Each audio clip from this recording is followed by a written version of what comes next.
আপনি কি জানেন আপনি আজ যে পদ্মার পাড়ে বসে ফুচকা খাচ্ছেন কিংবা যে যমুনা নদীর ওপর দিয়ে গাড়ি চালিয়ে যাচ্ছেন সেগুলো আসলে আমাদের দেশের নদী নয়। হ্যাঁ, শুনতে অবাক লাগলেও এটাই সত্যি। আমাদের দেশের প্রধান প্রধান নদীগুলোর জন্ম কিন্তু বাংলাদেশে হয়নি। হাজার হাজার কিলোমিটার পথ পাড়ি দিয়ে হিমালয়ের বরফ গলা ঠান্ডা পানি আর তিব্বতের রহস্যময় হ্রদ থেকে এসে এরা আমাদের এই ছোট্ট দেশে মিলেছে। কিন্তু প্রশ্ন হলো, এরা এত দূর থেকে এলো কিভাবে, আর কেনই বা বাংলাদেশে এসে এদের নাম বদলে গেল? আজকের ভিডিওতে আমরা ম্যাপের সাহায্যে বাংলাদেশের নদীর এমন কিছু অবিশ্বাস্য গল্প জানব যা হয়তো আপনি আগে কখনো শোনেননি। বন্ধুরা, বাংলাদেশ হলো একটি বদ্বীপ। সহজভাবে বলতে গেলে নদীগুলোর পলি জমেই আমাদের এই সুন্দর দেশটি তৈরি হয়েছে। আমাদের দেশে ছোট বড় মিলিয়ে প্রায় 700-র বেশি নদী রয়েছে, কিন্তু আজ আমরা শুধু বড় নদীগুলো নিয়েই কথা বলবো। আর ম্যাপে এদের গতিপথ দেখলে আপনি সত্যিই অবাক হয়ে যাবেন। চলুন শুরু করি আমাদের সবার পরিচিত পদ্মা নদী দিয়ে। আপনি কি জানেন, ভারতে একে কিন্তু পদ্মা বলা হয় না, সেখানে এর নাম গঙ্গা।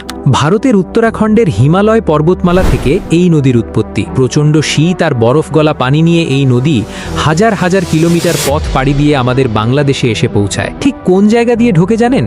রাজশাহীর চাঁপাই নবাবগঞ্জ জেলা দিয়ে। আর ঠিক এই পয়েন্টেই ঘটে আসল ম্যাজিক।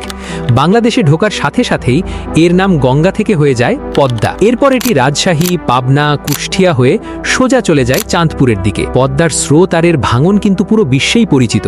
তবে পদ্মার গল্প এখানেই শেষ নয়, আসল টুইস্টটা আসছে একটু পরেই। পদ্মার পর আমাদের তাকাতে হবে উত্তর দিকে, কারণ সেখান থেকে ধেয়ে আসছে আরেক দানবীয় নদী, ব্রহ্মপুত্র। এর গল্পটা আরও বেশি রোমাঞ্চকর। এর জন্ম কিন্তু ভারতেও নয়, বরং চীনের তিব্বতের মানস সরোবর নামের একটি পবিত্র ও রহস্যময় হ্রদ থেকে। সেখান থেকে একে বলা হয় সাংপো। তিব্বত থেকে হিমালয়ের পাশ দিয়ে বিশাল একটা বাঁক নিয়ে এটি ভারতের আসাম হয়ে আমাদের কুড়িগ্রাম জেলা দিয়ে বাংলাদেশে প্রবেশ করে। বাংলাদেশে ঢোকার পর এটি দুই ভাগে বিভক্ত হয়। একটি অংশ চলে যায় ময়মনসিংহের দিকে, যেটাকে আমরা বলি পুরাতন ব্রহ্মপুত্র, আর মূল শক্তিশালী ধারাটি যমুনা নাম নিয়ে সোজা দক্ষিণের দিকে নেমে আসে। ভাবুন একবার, চীন থেকে শুরু হওয়া একটি নদীর পানি আমরা বাংলাদেশে বসে ব্যবহার করছি। এবার চলুন একটু পূর্ব দিকে যাই। সেখানে আমাদের জন্য অপেক্ষা করছে মেঘনা। সিলেটের জকিগঞ্জ সীমান্ত দিয়ে এই নদীর যাত্রা শুরু হয়। ভারতের বরাক নদী বাংলাদেশে এসে সুরমা ও কুশিয়ারা নামে দুটি শাখায় বিভক্ত হয়। এরপর কিশোরগঞ্জের ভৈরব বাজারে এসে এই দুই নদী মিলিত হয়ে তৈরি করে আমাদের আজকের বিশাল নদী মেঘনা। আর এবারই ঘটে সেই মহা নাটকীয় দৃশ্য যেটার কথা আমি একটু আগে বলছিলাম। একদিকে পদ্মা আসছে তার তীব্র স্রোত নিয়ে, আর অন্যদিকে মেঘনা আসছে তার বিশাল জলরাশি নিয়ে। এই দুটি দানবীয় নদী এসে এক হয়ে যায় চাঁদপুরে, যেটাকে আমরা বলি চাঁদপুরের মোহনা। এই মিলন দৃশ্য সত্যিই দেখার মতো। এরপর এই মিলিত প্রবাহ মেঘনা নাম নিয়েই সোজা গিয়ে পতিত হয় বঙ্গোপসাগরে। বড় নদীগুলোর বাইরেও আমাদের দেশে এমন কিছু নদী আছে যা না বললেই নয়। যেমন ধরুন উত্তরের তিস্তা। এই নদীটা সিকিমের পাহাড় থেকে এসে আমাদের কুড়িগ্রাম আর নীলফামারী অঞ্চলের মানুষের পুরো জীবনটাই বদলে দিয়েছে।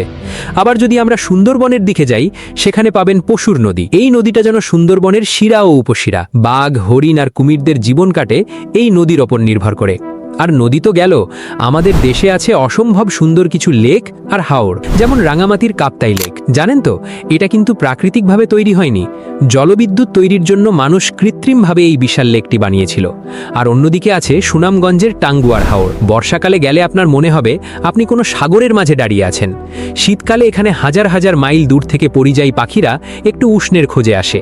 তাহলে বুঝতেই পারছেন, নদী ছাড়া আমাদের এই বাংলাদেশের কোনো অস্তিত্বই থাকতো না। কিন্তু আফসোসের বিষয় কি জানেন, এই নদীগুলোর অনেকগুলোই এখন মানুষের অত্যাচার আর দূষণে অনেক নদী মানচিত্র থেকে হারিয়ে যাচ্ছে। আমাদের কি উচিত না এই নদীগুলোকে বাঁচিয়ে রাখা? বন্ধুরা, আজকের এই নদী ভ্রমণের গল্পটা আপনার কেমন লাগলো? আপনার জেলায় কোন নদীটা বয়ে গেছে সেটা কিন্তু কমেন্ট করে জানাতে একদম ভুলবেন না। আর ভিডিওটা কেমন হয়েছে সেটা অবশ্যই কমেন্ট করে জানান। এবং ভিডিওটি ভালো লাগলে লাইক করবেন, এবং পরবর্তী ভিডিও পেতে চ্যানেলটি সাবস্ক্রাইব করুন এবং ফলো করুন আমাদের পেজটি। পরবর্তী কোনো ভিডিওতে দেখা হচ্ছে।